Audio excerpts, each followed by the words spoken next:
배현진 국민의힘 의원이 최근 이 두개골을 여는 수술을 굉장히 큰 수술이죠. 두개골을 연다. 벌써부터 막 겁이 나지 않습니까? 이 큰 수술을 했다는 소식이 전해졌습니다. 바로 지난해 초에 벌어진 이 피습 사건 때문이라고 하는데 당시 상황 아마 다들 잘 아실 겁니다. 미용실에 들렀다가 빠져나오는 배현진 의원을 향해 한 소년이 10대의 소년이 둔기로 머리를 내려치는 뭐 이런 상황이 벌어졌고 당시에 또 응급수술을 하기도 했었는데 이번에 이달 초에 한 번 더 수술했다는 소식이 전해졌습니다. 어떻게 된 겁니까, 구자림 변호사님? 이번에 개두술이라 그래서 이제 뇌를 열어가지고 하는 굉장히 위험하고 큰 수술입니다. 네. 근데 이게 사건이 발생한 뒤로 1년 7개월이 지났는데 맞습니다. 그럼 지금까지 어떤 상태로 지냈나 이런 생각들 하실 수 있잖아요. 그동안에도 굉장히 고통스러웠다고 합니다.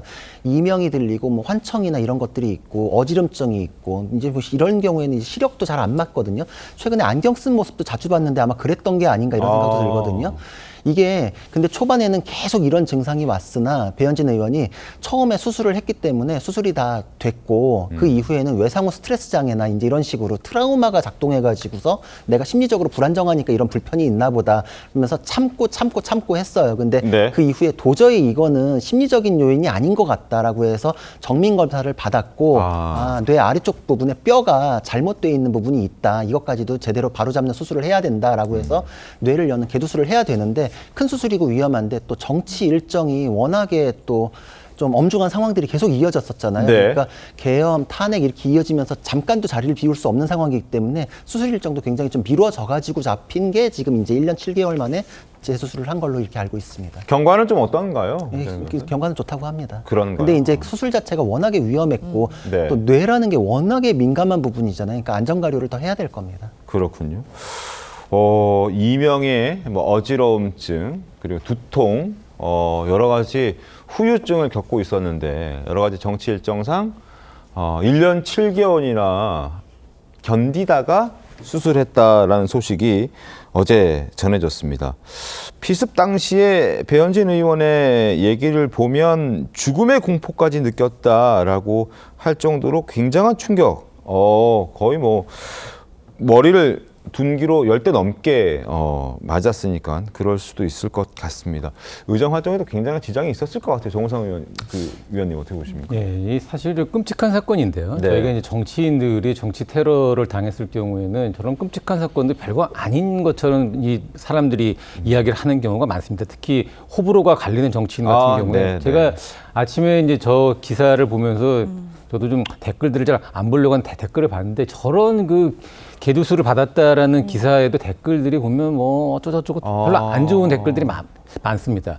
근데 그럼에도 불구하고 이제 배현진 의원 같은 경우에 그때 사고 직후에도 저런 이제 죽음의 공포를 느꼈다고 말할 정도였지만 의정 활동을 또 안 할 수는 없었죠. 그리고 그렇죠. 그런 활동들을 하다 보니 아까 말한 것처럼 계속적으로 뭔가 자신에게 이제 증상이 나타나고 했기 때문에 이번에 다시 수술을 받은 것 같은데 뭐 결과적으로 수술 결과가 좋다고 하니까 네. 뭐 다행이긴 합니다. 근데 이 정치인들의 이런 피습 사건이나 테러 사건 같은 경우에 정치적 호불호 문제를 좀 떠나서 전 국민들이 어떤 경우에도 정치인에 대한 뭐 정치인이 됐건 뭐 경제인이 됐건 네, 예술인이 네. 됐건 특정인들에 대한 우리가 마음에 안 든다 좋다고 그래서 그걸 물리적으로 뭘 행사하고 이러는 건 절대 안 되는 거 아닙니까? 맞습니다. 그런 거에 대한 사회적 경각심을 다시 갖게 되는 좀 계기가 됐으면 좋겠습니다. 알겠습니다. 자, 당시 배현진 의원을 가격한 그 범행을 저지른 사람은 학생이었습니다. 그죠?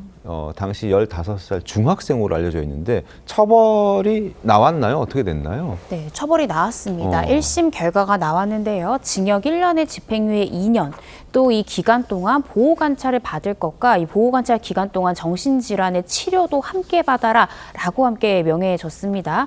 근데 이 학생 평소에 조금 태도가 좋지 않았다라는 취지의 같은 중학교를 다니는 친구의 글이 또 SNS에 올라와서 화제가 됐는데요. 그렇군요. 이 가해 학생 같은 경우에 이제 평소에도 스토킹을 한다든지 콩알탄을 던진다든지 이런 조금은 수상한 행동들을 했다라는 주변의 전언들도 나오고 있는 상황이고, 또 제가 이 판결문 내용을 좀 봤는데 이 가해 학생이 이 일이 벌어지고 나서 부모와 함께 치료를 좀 받는 과정 중에 네. 정신질환을 확인을 했다라고 합니다. 그래서 수사와 재판을 받고 있는 동안 꾸준하게 이 정신질환에 관련한 치료를 받아서 어떤 환청이라든지 환각이라는 이런 증세가 좀 많이 좋아졌기 때문에 집행유예 판결을 내리면서 앞으로도 꾸준히 치료를 좀 받아라라는 법원의 판단이 있었던 것 같습니다.